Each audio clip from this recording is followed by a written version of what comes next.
Hi, welcome to My Favorite Mistake. I'm your host, Mark Graban. Our guest today is Sherianna Boyle. She is a renowned psychic healer, speaker, and the founder of Emotional Detox Coaching and the Cleanse Method. Sherianna is the author of 11 books, including the best-selling Energy in Action, The Power of Emotions and Intuition to Cultivate Peace and Freedom. With more than 25 years of experience in mental health and wellness, Sherianna integrates psychology, energy healing, and spirituality in her work. Her podcast called Just Ask Spirit is in the top 5% globally, and she's been featured in major media outlets like Psychology Today, Yoga Journal, and Prevention. So Sherianna, welcome to the podcast. How are you? I'm great, thank you. Thanks for having me. Yeah, it's great to have you here. We'll talk about your work and your books later on. Upcoming book, same name as the podcast, Just Ask Spirit, right? That's right. Yeah.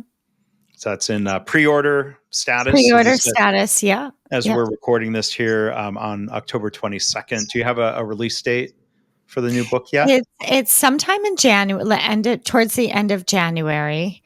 And if they go to justaskspiritbook.com, then they can get a free gift for pre-ordering the book there. Okay. Well, great. So before we come back to that that topic of your books and your work, we're going to start the way we normally do here, Sherianna. With everything you've done in your career, what would you say is your favorite mistake? I love that question, and I particularly love that word "favorite" stands out. Yeah, and so I think favorite mistake is when I'm honest, when I'm brutally honest, and it's not always received well. And it takes courage to be transparent, takes courage to speak your truth. And I think sometimes it felt like a mistake at the time. Like, oh, maybe I shouldn't have said it, or maybe I should have said something different, because we don't have control over how somebody receives it when we choose to be honest. And at the time, it felt like a mistake because sometimes people choose not to. They get upset, they get hurt, and I've lost friendships that way. Just being honest about how I feel or where I'm at or my boundaries, trying to put in a boundary, things like that, trying to slow down the pace of some things.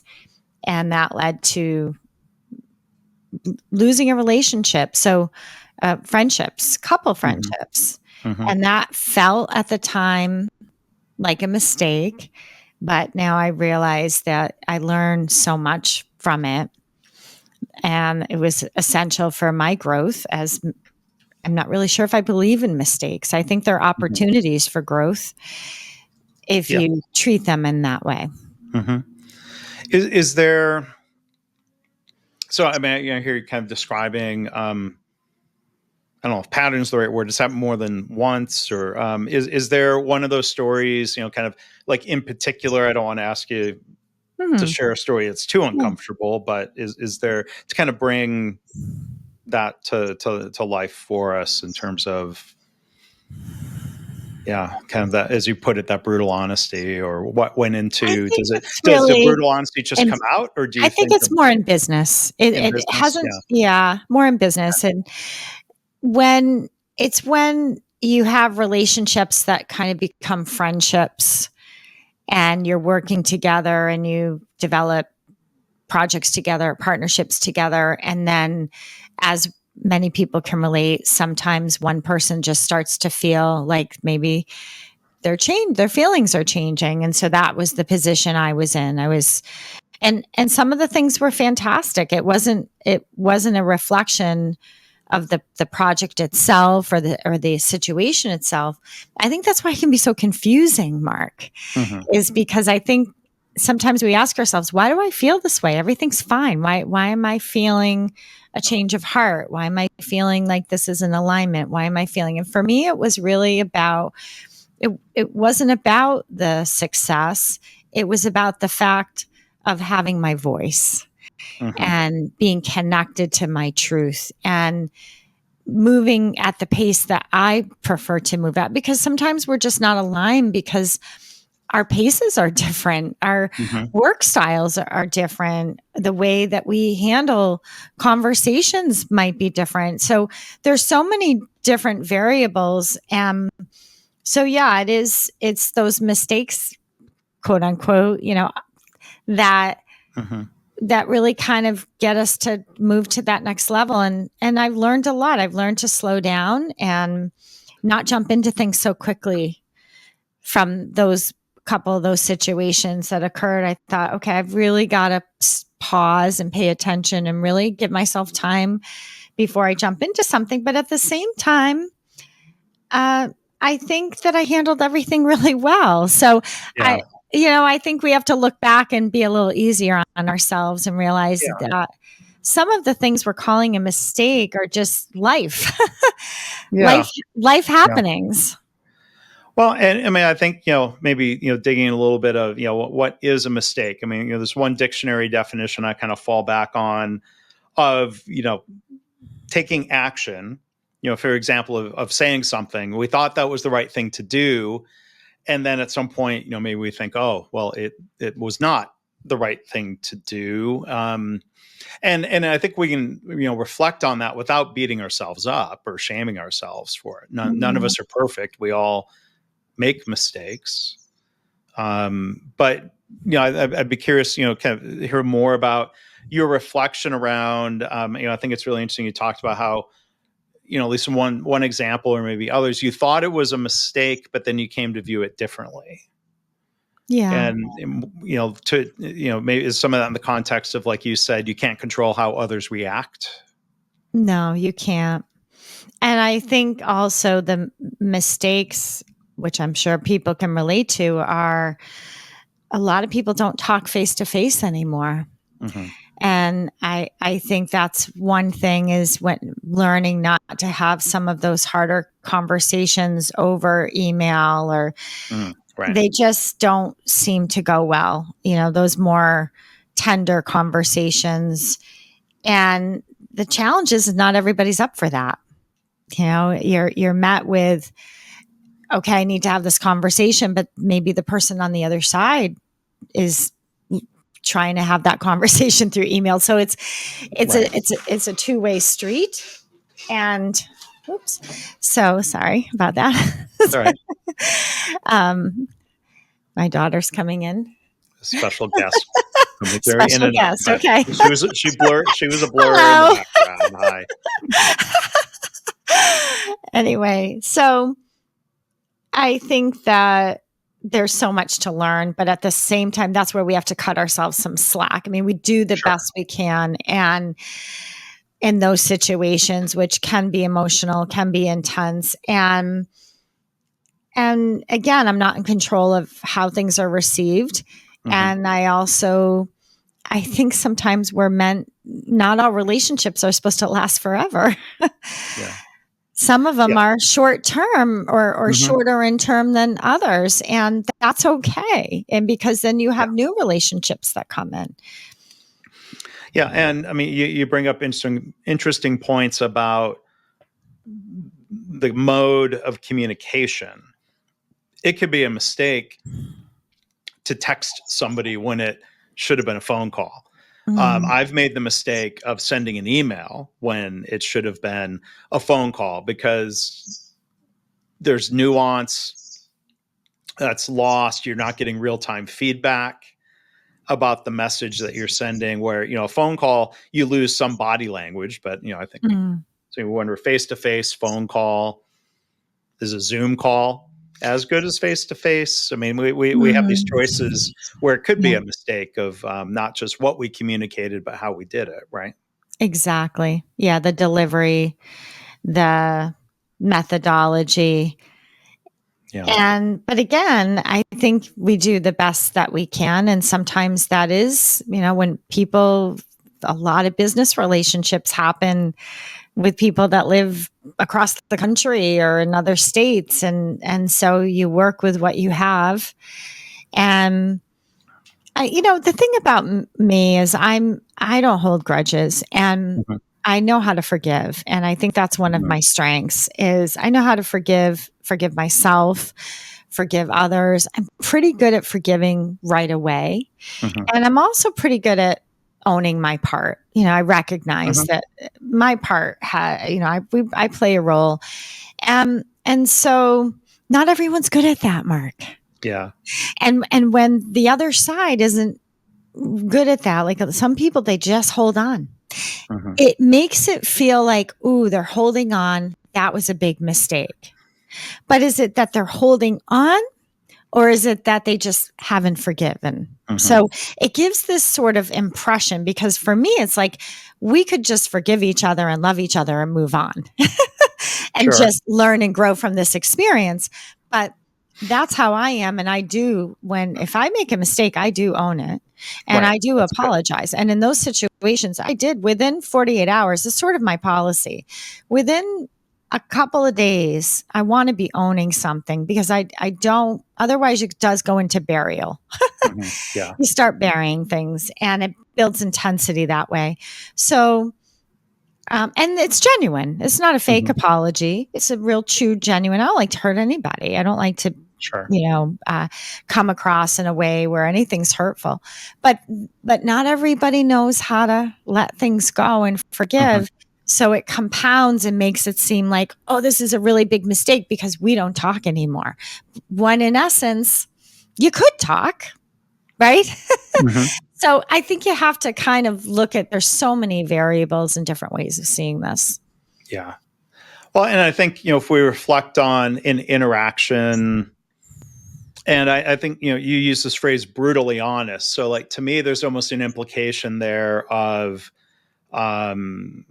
was it a question of what you said, how you delivered it, or it could have been, depending on how you're using that phrase, brutally honest. Some people don't like being disagreed with. That could have nothing to do with what you said or how you said it. I mean, depending on the situation, or, so that's where sometimes a particular story, makes it a little easier to reflect. Like in that situation, back to the question of, is there something I would do differently in the future, or maybe not? Right? Probably not. Yeah, probably not. I mean, the honesty, it wasn't hurtful. It was, when people say to you, well, they ask you a question, they say, be honest with me.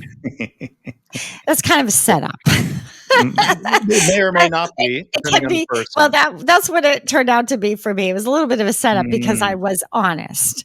And I gave honest feedback about why, I was making the decision I was making, and that person got hurt.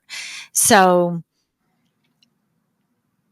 again, I was honest. They asked me to be honest. It wasn't anything hurtful. Again, it's business. And I think it's not personal. It's not about the person. It's business. And I think women in particular, have a hard time with this in business. It's sometimes, I wonder if it were two males playing that scenario out, if it would have been a little bit different. I mean, not that men don't get hurt now and then, but it just felt like sometimes. Men, well, again, so it could be different reasons. It's not even so much that they're sensitive, but they don't like to be disagreed with. They don't like to be told that they're wrong. They can't handle that. I mean, I imagine sometimes women have that personality too. Right? Yeah, perhaps it's not a gender thing. Who knows? Yeah, I don't know. I have no expertise in generalizations of men are from. What was that book about Mars and Venus? From Mars. Men are. But and maybe it's just one other question. Just to that theme of that type of mistake that you shared with us. I mean, I think maybe there's a question of, can you brace somebody for the brutal honesty, and it just seems so situational, because like when that person said, hey, give me honest feedback, and you could have said, well, hey, brace yourself, or less obviously you might say, well, you might not like to hear this, or I don't like, maybe that doesn't matter. It depends on the person and your relationship with them, or their personality of, they thought they could handle honest feedback, and maybe that was a mistake in thinking so. Yeah, Yeah. I mean, again, it's business. It's nothing personal. And if you ask me to be honest and you want it, I interpreted that as you want honest feedback so that you can grow, so you can learn.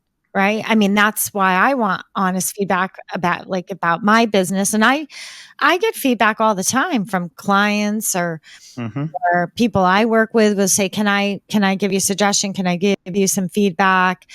It would have been great if, whatever it is. I don't know any examples off the top of my head, but people have definitely, and I think asking for it first is a good communication skill. When somebody says, may I give you honest feedback? Right. In this case, they did ask, but it was more casual. So I agree. I don't know if I think they were very much in their head already. I don't think I could have said anything. I think they already made their decision of what they thought. They were mind reading me or assuming or had already come up with a lot of stories on their own. So I think I was a little late to the game personally. That already in a lot of reactivity. So I'm not sure if I could have said it any differently. Yeah.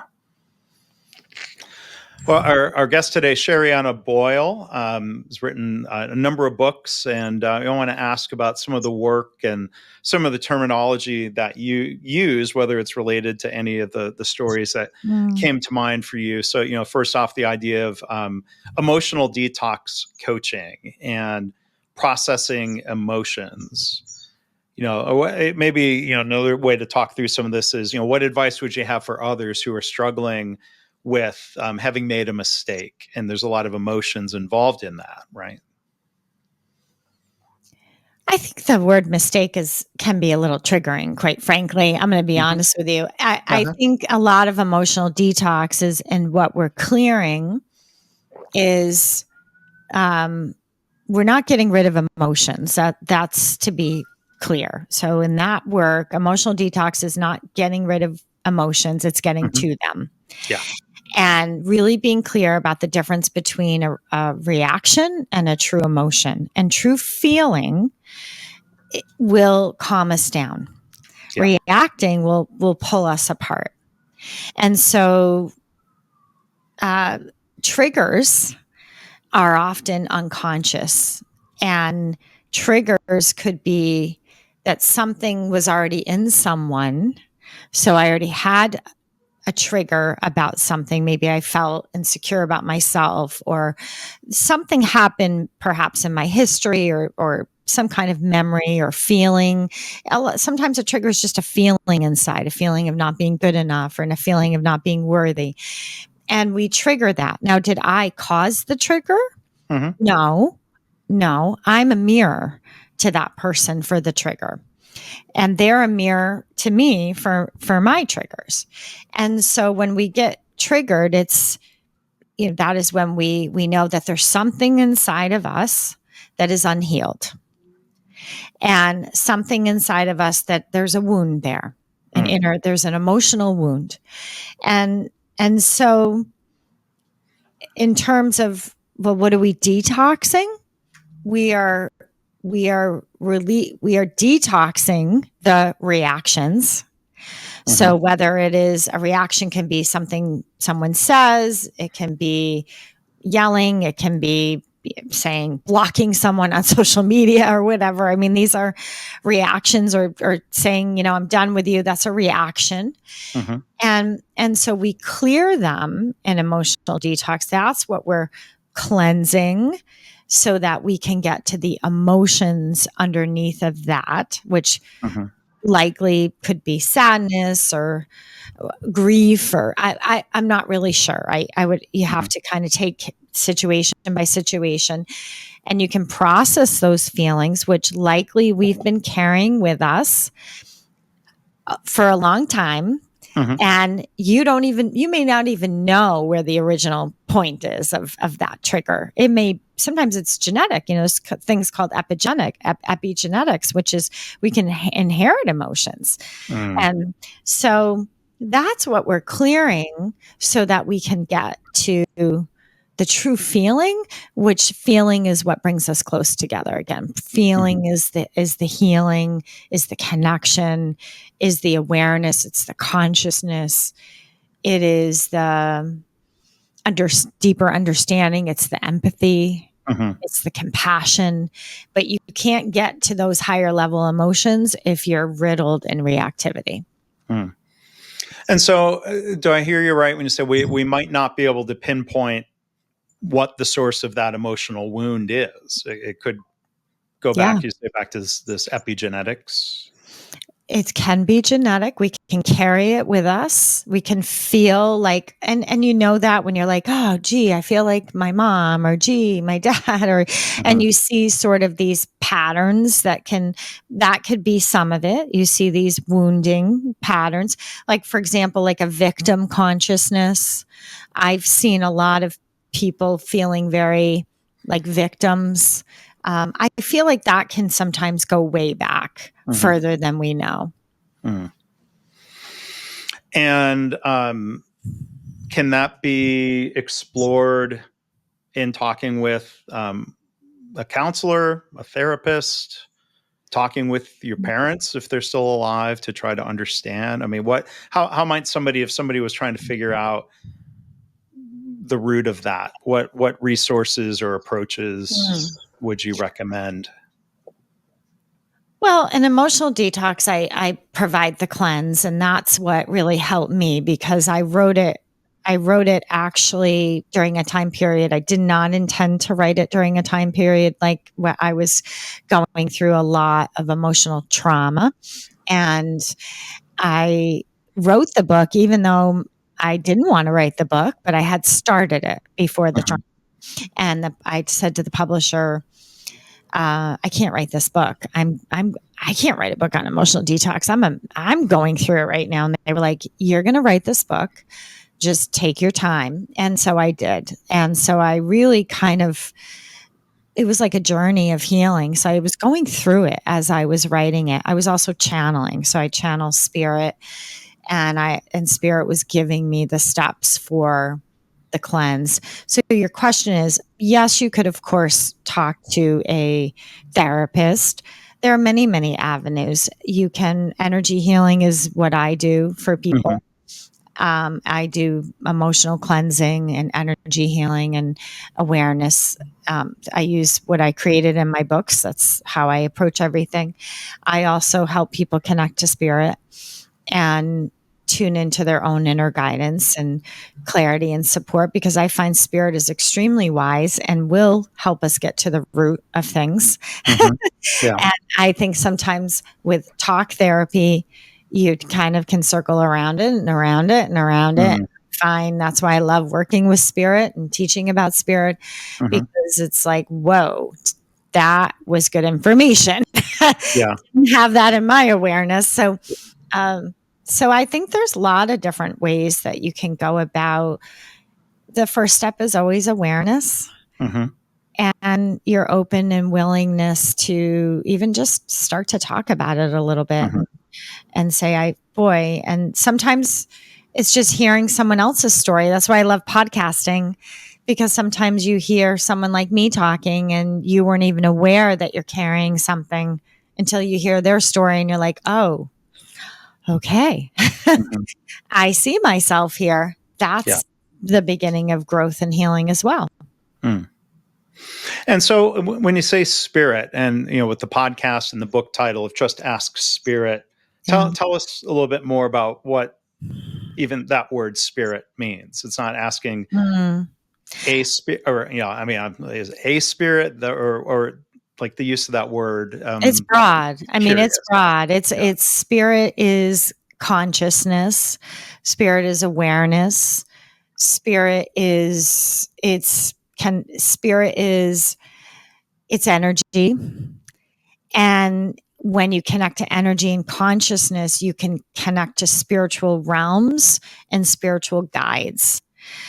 And so what Just As Spirit talks about is, when I choose to block my emotions, I also simultaneously will block my connection to spirit.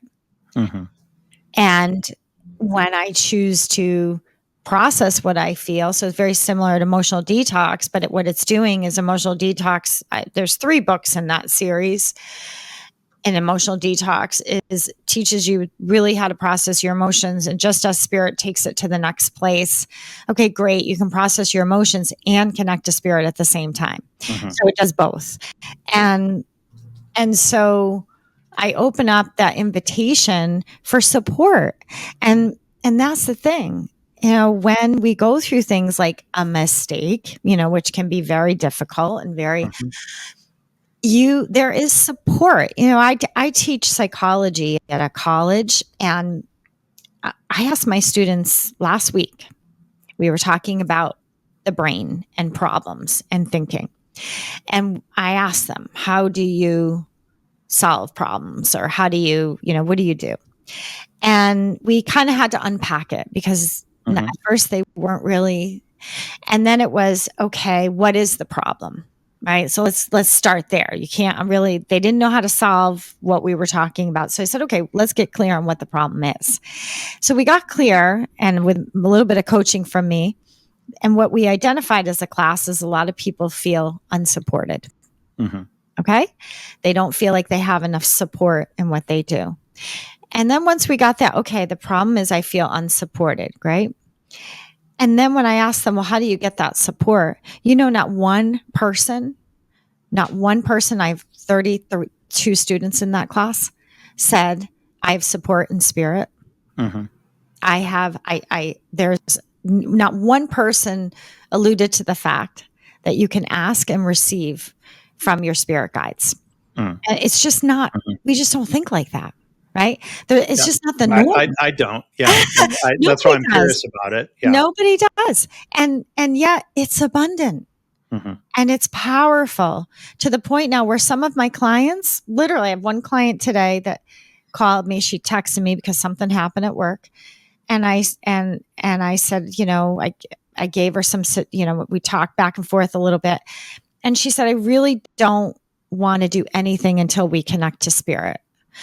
And she's learning.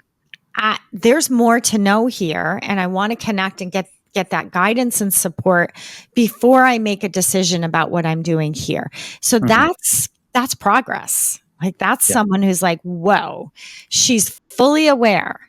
I want to check with my team, my spiritual team. Because they're with me and behind me 100%, and I can trust them. But it took us time to get there. So, the book, tell us a little bit more about the book of like, who do you think is, who's this book ideal for? Types of everybody. Situations people might be struggling with where this book would be most helpful. Anyone who's interested in self-help, mental health, spirituality, looking for a little bit of a spiritual twist to your mental health, self-care, looking for something a little bit different than talk therapy. Again, it's not either or. I always say it's in addition to. This is something, a lot of self-exploration. It's written in a way where I pause the reader. So I guide you through the steps of processing your emotions. Number one, my motto for this book is feel first, then ask. Because if we don't feel first, we're asking spirit from a state of reactivity. And it's really difficult to not just connect, but receive what they have to offer us when we're in that frazzled state. And it can come across, and I've had clients who have said to me, I feel like, I've asked the angels and I've asked my guides and it's never going to happen. And they don't hear me and it doesn't work. Like I've had that, but I can just tell they're in a state of reactivity. And I'm thinking, okay, they're not processing what they feel, because we have to show up and take responsibility. We don't just ask and like, okay, where's my order? For spirit, we actually have a responsibility to show up as high vibrational as we possibly can, because spirit runs a very high vibration consciousness and we run a physical vibration, and we want to lift our vibration, and then they lower their vibration, and here we meet. But the way to raise our vibration is we have to process our emotions. We can't minimize, block, shove them away, pretend that we don't have them. Right. That is the best way to raise your vibration. Yeah. And I think I'm hearing you, and you said earlier, processing emotions, kind of try to paraphrase back, means first off, acknowledging them. Our emotions are what they are, as opposed to trying to stifle them or somehow live in an emotion-free life. That's not going to happen, or not in a healthy way. Right. Mm-hmm. Yeah. Because we are spirit. So yeah, we connect to spirit, but we are spirit. We are one. And emotions are just like spirit. I mean, their anatomy, the way they run, the frequency, they run on a frequency, they move, they're abundant, they're infinite, they help create that movement, they help create that connection, they help us evolve, they help us learn our lessons. We can't do this without them. What we came here to do. If I didn't feel disappointment or feel hurt, then I'm really not growing. But the thing is when I stay in those emotions. I mean, some of the great ascended masters taught us, Jesus being one of them, Buddha being another one of them. They taught us about forgiveness. They taught us about love. They taught us about connection. They knew, right? Take things lightly. Don't hang on. Let go. Don't sit and shame yourself. But there's a process, and they gave us tools. They gave us spiritual tools to be able to do that. So that's what the book actually contains, the same cleanse that I created in the Emotional Detox book series. It's my signature method. And then I upgraded it to, I don't want to say upgrade because it's still an extremely valuable process in emotional detox. It's just each book gives you a different way to use those same steps, because my feeling is, the steps work. Why? I'm not going to reinvent the wheel when something is so effective, but I am going to take different angles, because once you have something down, you're ready to grow and hear. But again, you can start wherever you're comfortable, because they're all the books are written in a way for as if you're new to the process. Yeah. And it is a process, right? Oh yeah. There's no quick fix, right? Not a quick fix. No.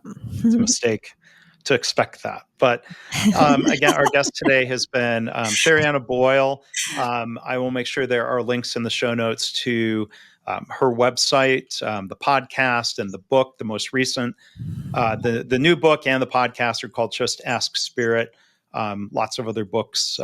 So hope people will go check that out, and the different services and coaching that Sherianna provides. So thank you for being a guest here. Like to have a conversation like this about these topics, for me, honestly, sometimes a bit of a struggle, because these are not topics and words and things that are part of my normal vocabulary. But I think you've given us, as mistake makers, some things to reflect on here. So thank you for that. I hope I was able to be a good guide through this. Absolutely. Yeah. Your invitation is, just allowing me to be on the show. That's the thing, and giving everybody a voice to share their learnings with people. And I have a retreat coming up if anybody wants to attend. It's in January. So I'll be leading a weekend Just a Spirit retreat. So okay. Well, good. Well, thank you, Sherianna, for being a guest here today. It's good to meet you through this. Thank you.